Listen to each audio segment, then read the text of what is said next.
Our task now is to look at a much more difficult topic in Jewish history. We're going to look at the Crusades and the development of medieval anti-Semitism in Ashkenaz. So I'd like to begin with a little bit more generic work in trying to define what exactly we mean when we use this term anti-Semitism. As we shall see, we're actually using it somewhat anachronistically, but primarily because it relates to the topic at hand, and it is a term that is unfortunately au courant. And then let's drill down into the Ashkenazic experience in medieval period in particular. So the first thing that we should bear in mind is that anti-Semitism, although it has its own kind of twisted, bizarre logic, it does not have to make sense. In fact, one of the most amazing and uncanny aspects of what has been called the longest hatred is that it has demonstrated the remarkable capacity of reinventing itself to meet the specific demands of a particular age and culture. If we had a lot more time, we could delve into this deeper, but I would like to point to Jean-Paul Sartre's famous statement in a remarkable little brief post-war work he wrote called Réflexions sur la question juive, Reflections on the Jewish Question. Si le juif n'existe pas, l'antisémite l'inventerait. If the Jew did not exist, the anti-Semite would invent him, right? Meaning that anti-Semites somehow need Judaism and need an enemy in order to focus their understanding of the world around them. That's why, again, if we had more time to discuss this, we could certainly explore in greater detail, but anti-Semitism is often seen as a reaction to the stressors of society, and that the Jews provide a convenient foil upon which individuals who feel disconnected from the world around them are able to somehow, explain their situation by looking at the Jews as to being to blame. We certainly, unfortunately, see that today in contemporary America.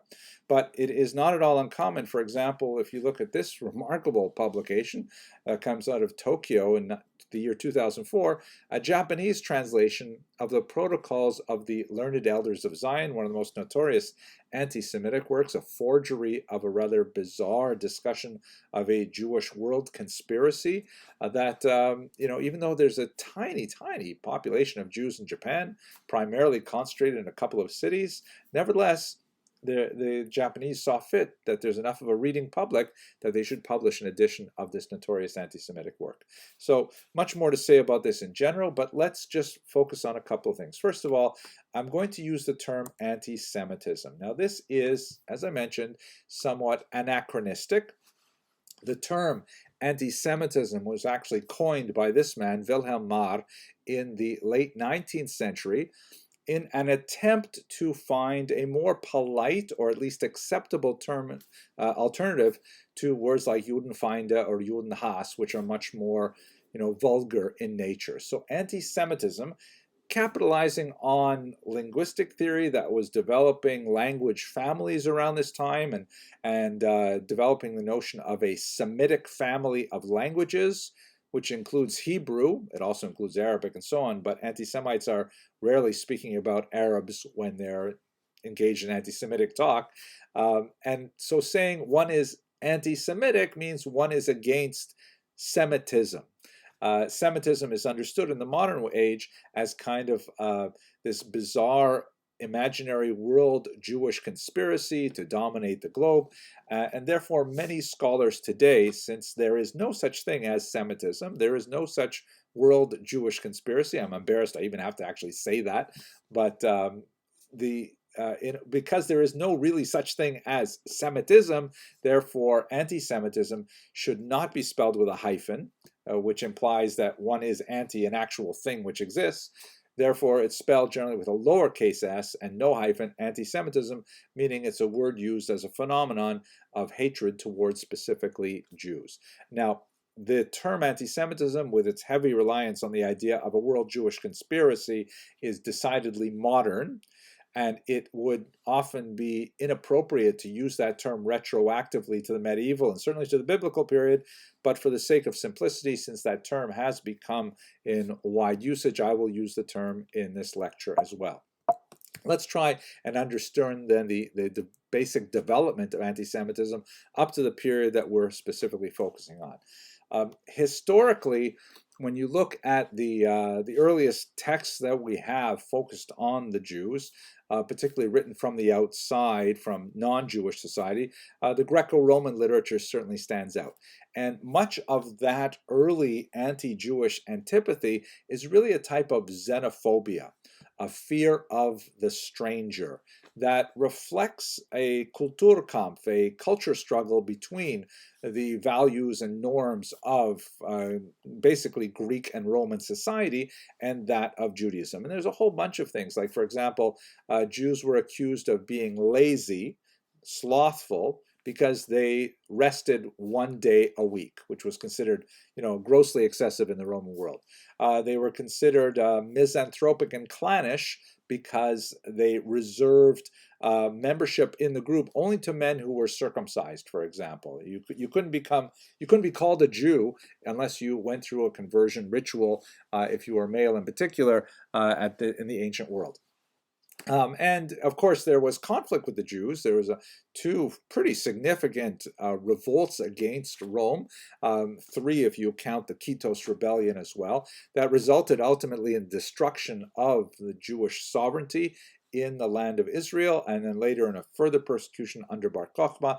And it's noted, for example, in this famous arch, the Arch of Titus, that was erected in Rome to commemorate that victory of the Romans over the Jewish rebels in the first century, that they have this, depiction of the Jews being forced to carry off the temple spoils to the temple of Jupiter in Rome. Now, by the way, this is what it looks like. Stephen Fine has actually done some great analysis of the chemical composition.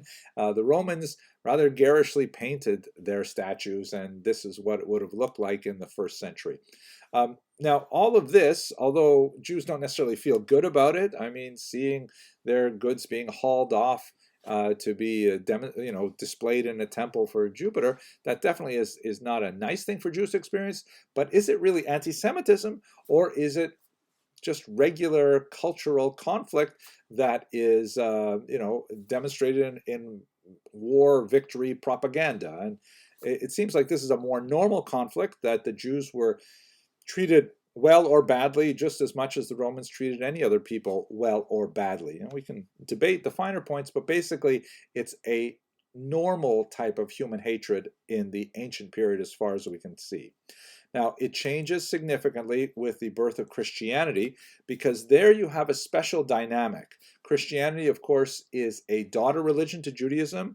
The earliest practitioners of Christianity were Jews who refined their faith, specifically focusing it on the person of Jesus.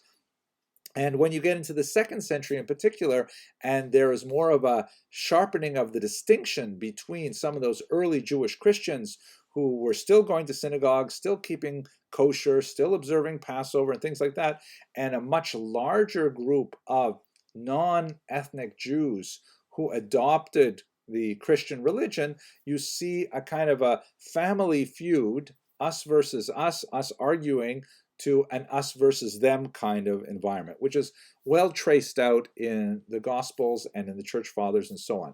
You can see here in a couple of medieval representations, which are actually from the period of time we're talking about. These are both representations of the articulation of the difference between Christianity and Judaism, which would be especially useful for Catholic priests to explain to illiterate peasants how Christianity differed and diverged from Judaism, so it would be easier for people to understand what their relationship was to the frequently wealthy Jews living in urban environments, and understand what their relationship was. On the left, you see they're typically portrayed in pairs like this. One represents the church, always on the left side, which would have been under the right hand of Jesus. Sometimes you see him in a cross in the middle, and he's got his right hand over the church, and the left hand, the weaker hand, over synagogue. So on the left of the Strasbourg Sisters, you see church with a crown and a solid staff holding a chalice, and she's clear-eyed and she's standing erect and so on. On to her left is the synagogue, clearly in an attitude of decline, almost falling away from the wall. She has her head down in sadness. Her crown is gone. She's blindfolded to the truth. Her staff is broken, kind of like a symbol of her loss of power. And even the Ten Commandments are slipping from her grasp as she holds them casually towards the ground like that. So the image is trying to say, as it were, that Christianity supersedes Judaism, that Judaism was rejected, was disfavored, and Christianity has taken her place, so to speak. On the right, you see a rather more violent example from a stained glass window in Verben, Germany, 15th century. On the left is the church riding on a tetramorph, a dignified-looking mythical creature with the upright staff and the chalice, and a hand descends from heaven and crowns her with a halo, so you get a clear sense of divine favor. And on the other side, our right, you see the synagogue, who is riding on a donkey, holding a ram's head, probably a reference to the sacrificial law, perhaps to the binding of Isaac and the carnal nature, as argued by the church fathers of Judaism. Her crown is knocked off her head. She's blindfolded. These motifs appear over and over again in literally hundreds of examples of ecclesia et synagoga images that we have. Her staff is broken, and just in case you missed the point, there is a sword descending from heaven and penetrating the top of her skull, indicating that she is no longer in favor. So this is a special kind of animus that is largely a result of a religious dispute between the younger faith that emerged from the older faith and a rejection of the older faith. It's qualitatively quite different from the earlier Roman Greek xenophobia. This is something that's specific to the relationship. It only really makes sense between Christians and Jews. You couldn't say that, I don't know, let's say Buddhists would have a similar kind of iconography with regards to Jews because they don't have the same relationship with Jews historically. And then the period that we are entering now, you see all of a sudden anti-Semitism just goes off the rails, and it goes into bizarre pathologies, which we will discuss over the next 45 minutes. Ideas that seem to come out of nowhere, like Jews need to drink the blood of Christian children. Like, where does that come from? Totally bizarre ideas that become very conversant in society in the 12th, 13th, 14th century and onward, and have a remarkable grip on the popular imagination, really up until the 21st century, believe it or not. So that's kind of like a devolution of anti-Judaic prejudice. We'll call it anti-Semitism, although that term is anachronistic. And let's trace it specifically back to the Crusades, where we see a lot of this really beginning. The Crusades were initiated in the year 1095 by Pope Urban II, that had to do a lot with the issue of access of Christian pilgrims to the holy sites in Jerusalem. At this time, of course, Jerusalem is not under the control of the Jews. Jews have been formally removed from sovereignty in the 1st century, 900 years earlier, and it's now the Muslims who control it. And the charge was that they are not allowing sufficient access to Christian pilgrims.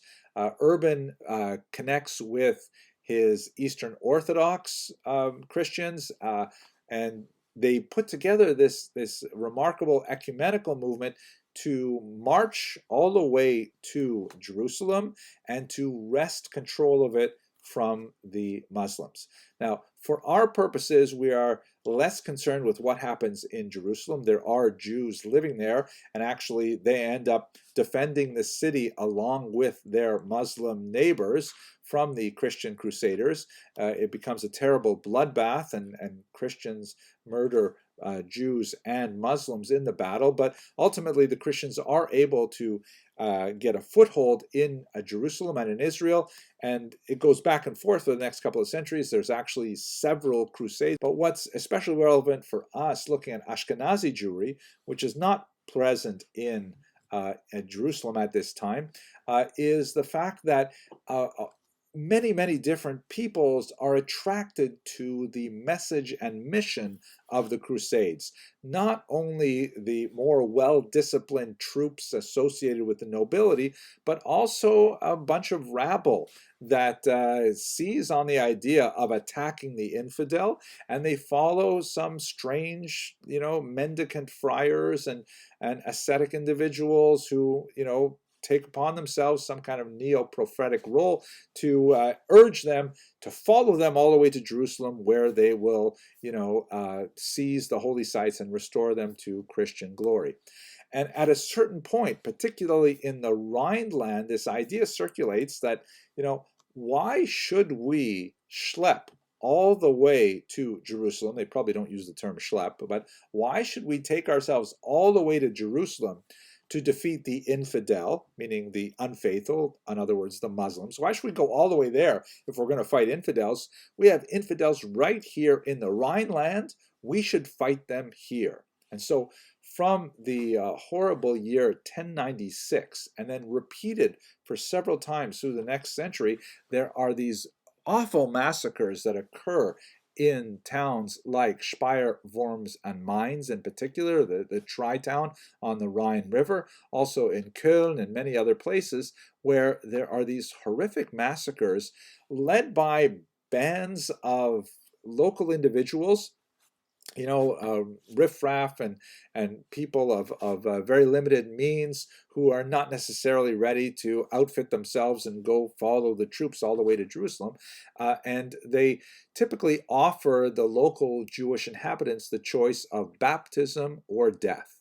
And in the many chronicles that Jews recorded after these events, we have these horrific stories of Ashkenazic Jews choosing to martyr themselves, often slaughtering their families before they kill themselves, rather than submit to baptism. It is in many ways a culturally defining moment for Ashkenazi Jews, who see this as kind of like a choice with no alternatives.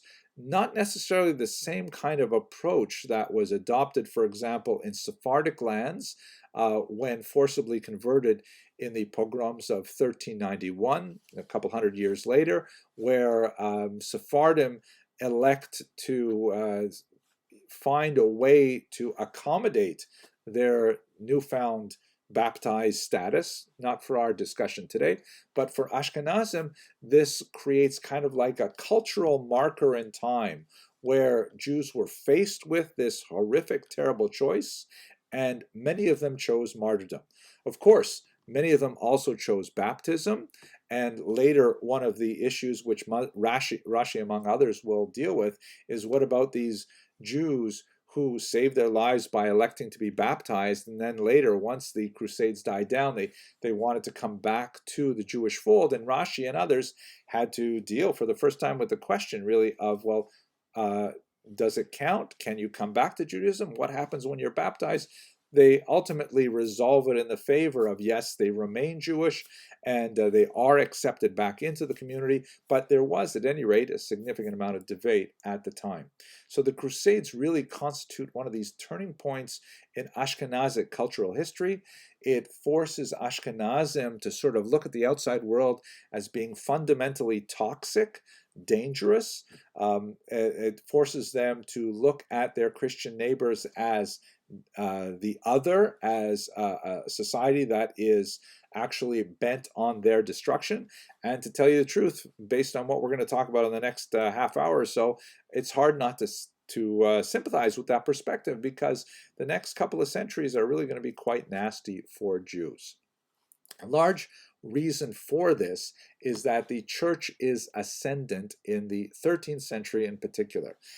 Pope Innocent III, shown here actually leading a massacre of the Cathars. That is a Christian group that was declared heretical by the church, had very little sympathy for the Jewish minority.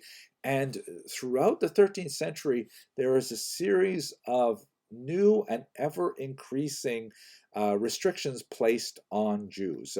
Among the most prominent, at least in terms of art history, is the demand for Jews to wear a Jewish badge. As you can see here, this representation of a Jewish man and a woman, and they have the ruel. It is a round circle on their clothing. It actually varied from place to place, whether it was a round circle, which may have been a reference to the 30 silver pieces that Judas received for betraying Jesus, may have some kind of reference to the issue of usury that we discussed yesterday. But and sometimes it's the tablets of the law. Sometimes it's red. Sometimes it's yellow. It is not, however, a Star of David. That's an innovation that comes much later. The Nazis would use the Star of David very heavily.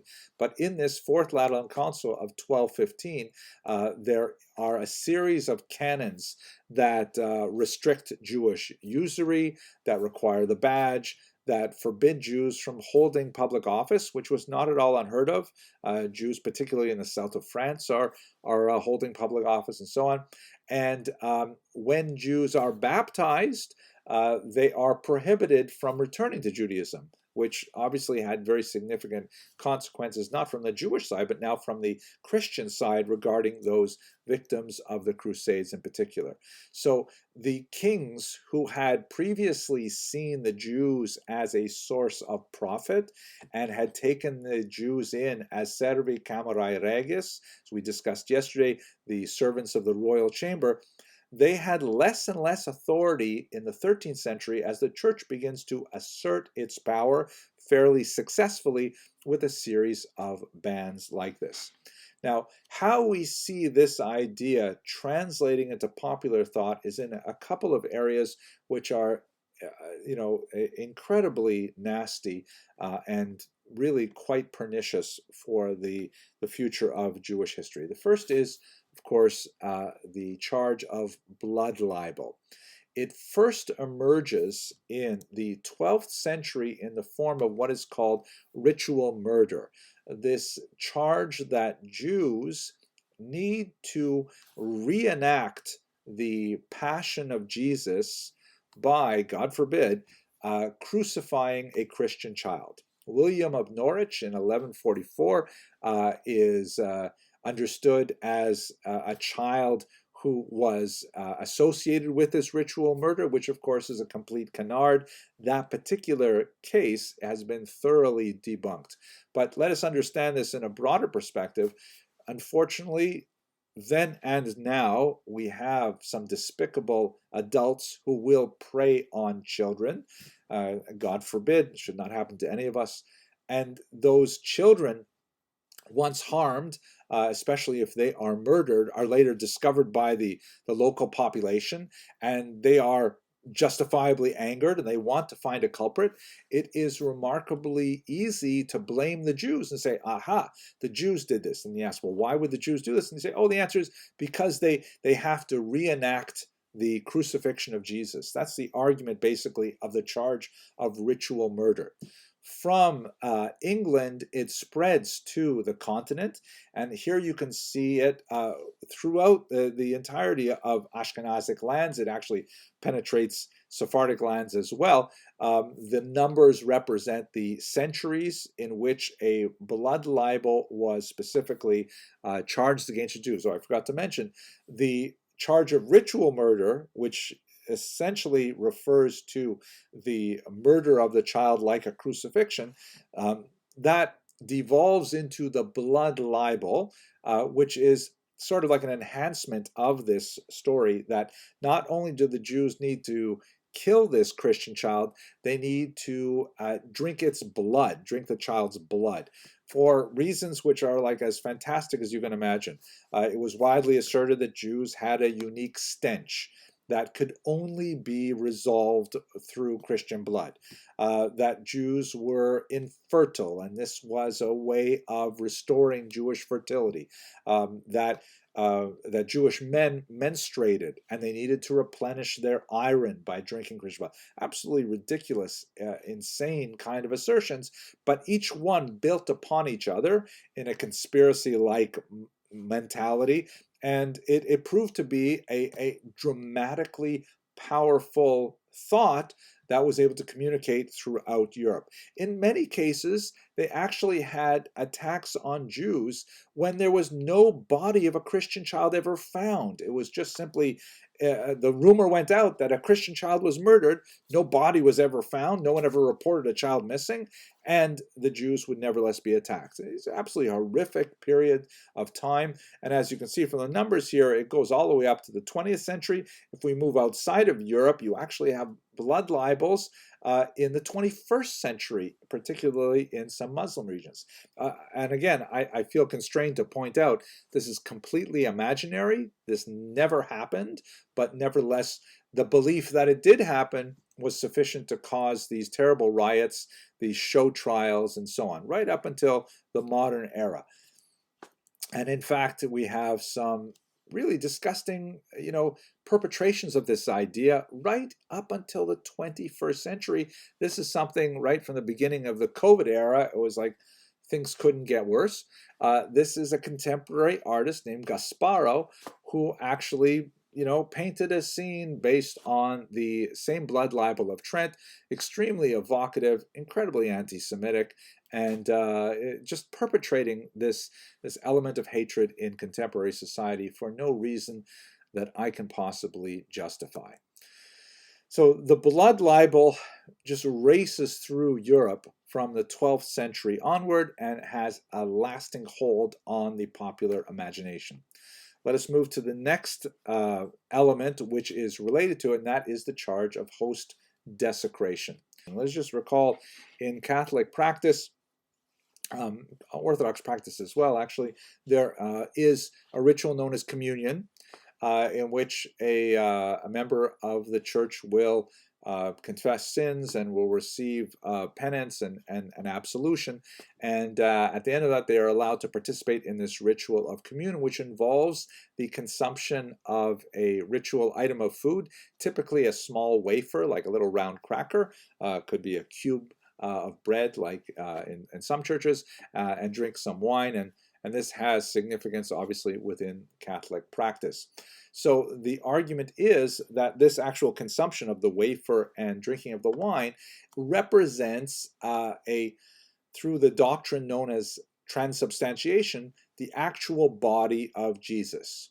And so the thought goes, and by the way, during the 14th century in particular, where you had the Eucharist controversy. Eucharist is another word for this thing called the host, which refers to the cracker. The church really wanted to let people know about this idea of transubstantiation. There was a certain amount of pushback. I'm not really adept in Christian history, but I understand that many Christians were not enthusiastic about believing that the food actually was the body of Jesus, but nevertheless, it certainly reinforced the church's position if there was this notion that the Jews, since they were inveterate haters of Jesus, they also must hate the host. Since the host is the body of Jesus, not symbolically, but really, then Jews must want to torture the host like they want to torture Jesus through the charge of ritual murder and blood libel. So you have this series of stories that, like the blood libel, race through Europe that do not involve abuse of children, but do involve the abuse of the host. And unfortunately, the end result is very similar. Jews are rounded up. There will be a trial, sometimes just a facade of a trial, and then there will be public burnings and massacres of that nature. Really horrific kinds of things. Here is a 15th century representation of the host desecration from Passau, Germany. You can see the story is laid out kind of like almost in a comic book form, which makes it kind of interesting. On the left, There is a Christian individual who's gone into the church, and you can see that he's surreptitiously looking over his shoulder as he sweeps up the host and puts them into the bag he has at his side. In the second panel, he goes to the Jews. You can see they're labeled with the ruel there, and he offers the host in exchange for money. The Jews take this back to their synagogue in the third panel, and in the fourth panel you can see that they are stabbing the host. You can see in the background the artist is obviously unaware of Hebrew typography, and he's tried to represent the Ten Commandments on the two tablets in the background there. But basically, the Jews are stabbing the host with knives, and miraculously it is bleeding, right? The idea of emphasizing the miraculous qualifications of the host is a way of advancing the Eucharistic argument to begin with. Then what happens is people get suspicious. There's some sort of town official, some type of policeman comes to the door. The Jews gather up the host very quickly, and then in the second panel they throw the host into the oven. Again, miraculously, the image of a cherubic child is viewed in the flames, and doves fly out of the furnace, who are then captured by waiting angels. Lots of miracles associated with the host. And then in the third panel, the officials break in and they arrest the Jews. They behead several of them in the final panel here. The rounded hat like that is also, with the kind of pointed top, is associated with Jews as part of the Fourth Lateran Council as well. They torture some of the Jews here in this panel. Others are set aflame. In the third panel, the Christian who originally was the accomplice who betrayed the host, this is a very common theme, is taken away. And then in the final panel, the synagogue is rededicated as a church. And with the exception of the burning of the Jews and their abuse and the confiscation of Jewish property, nothing else was true. Unfortunately, the violence against Jews was something which was characteristic of the era. Now, here you can see in this map the progress of the host desecration notion, which makes its way from France in particular, and then eastward throughout Central Europe and Poland, also makes its way south into Portugal and Spain. Very, very popular idea for those who would see conspiracy afoot. Now, it's also important to know, like, what was the actual church position on these things? It's quite fascinating, particularly with the blood libel. The higher levels of the church and the popes for most of these periods were very much against the notion of perpetrating this blood libel and ritual murder charge. They saw no point to it. Jews, when there was rumors of a blood libel afoot, frequently sent urgent messages to ecclesiastical authorities asking for assistance, and that assistance was forthcoming. The church frequently printed bulls, which are kind of like decrees, instructing the population that it's not true. Jews do not drink Christian blood. Please do not get all upset and arrest the Jews and then, God forbid, kill them.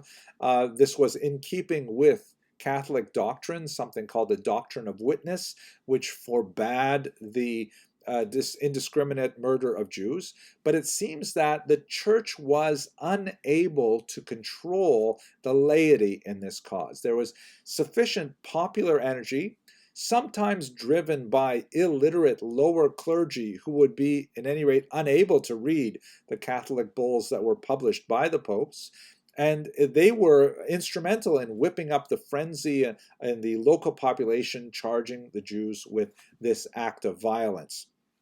The church may have been somewhat more ambiguous with regards the host desecration charge, because that, of course, was more or less in line to some degree with Catholic thought, the notion that the host was the body of Jesus, and the host desecration charge reinforced that position. But it is interesting to note that with virtually few exceptions, the higher level of the church strove, largely unsuccessfully, to restrain this violent impulse, but nevertheless it was fomented from below by popular imagination. So both of these developments, the ritual murder / blood libel, and then after it, the host desecration charge, resulted in creating an atmosphere of fear that permeated much of Ashkenazic Jewry, particularly in Western Europe during the High Middle Ages going into the 14th century, and made Ashkenaz a much less comfortable environment for Jews as a whole. Let us conclude this kind of race through anti-Semitic theory by looking at one last element, which proved to be instrumental in forcing Jews to basically abandon much of Ashkenaz and move their way towards the eastern region, and that was the advent of the Black Death, the bubonic plague, which, as you can see from this map, makes its way from the northern coast of the Mediterranean up into Central Europe and results in phenomenal demographic devastation. You know, sometimes 30% of a region would succumb to the plague during these years and cause tremendous havoc, particularly when people were, you know, completely unaware as to why this was happening. Now, it is a widespread myth that Jews were somehow less spared the ravages of the plague than non-Jews. We simply have no data to support that or even to deny it, but it's hard to imagine that that is in fact the case. Some argue some rather fanciful theories, like, for example, the Jews are hesitant to own dogs for much of Ashkenazic history. There's a discussion in the Talmud of a prohibition of owning a vicious dog. Even a dog that barks a lot is potentially hazardous to other people, and therefore you would be subject to or liable for damages if your dog harmed another person, even if they barked and frightened another person in an appropriate way. So historically, culturally, Jews tended to favor other animals as pets, in particular cats. So the theory, which is kind of fanciful, is that if Jews had cats, the cats chased away the rats and mice. The rats and mice were the vector of the fleas that carried the bacillus that was responsible for the plague. So therefore, Jews were less likely to get the plague. I mean, it's an interesting idea, but we have no data to support it. Another somewhat more convincing argument is that the Jews were somewhat cleaner. We have to realize that medieval Europe was definitely not a clean place. People rarely bathed, hardly changed their clothes at all.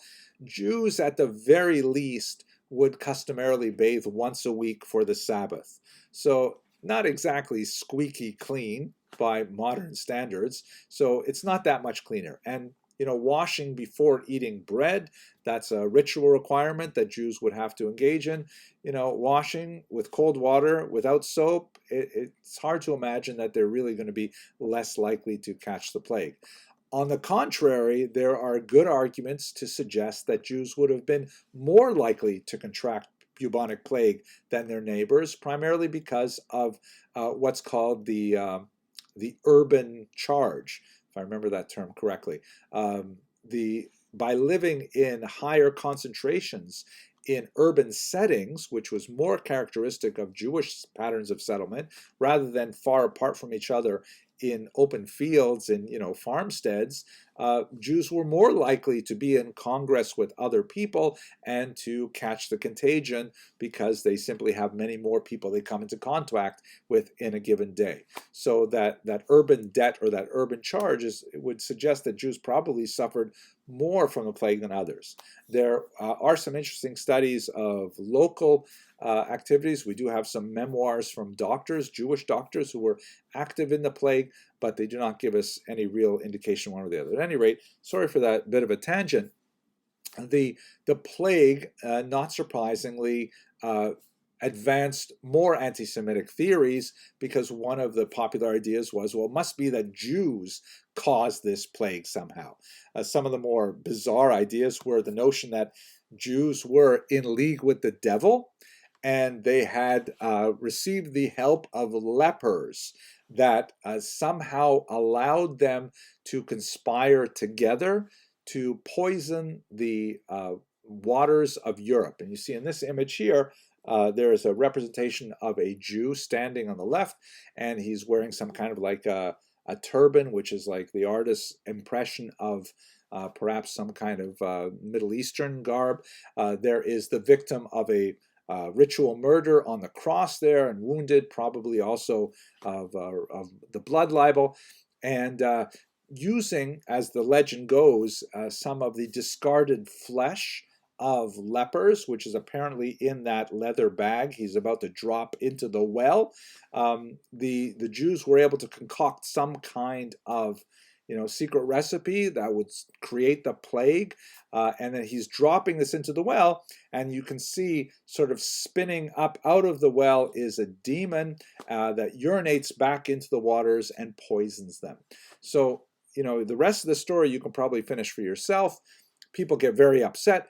People blame the Jews, and then you have mass arrests of Jews and spontaneous burnings of Jews, as we have in several Ashkenazi locations in the wake of the Black Death.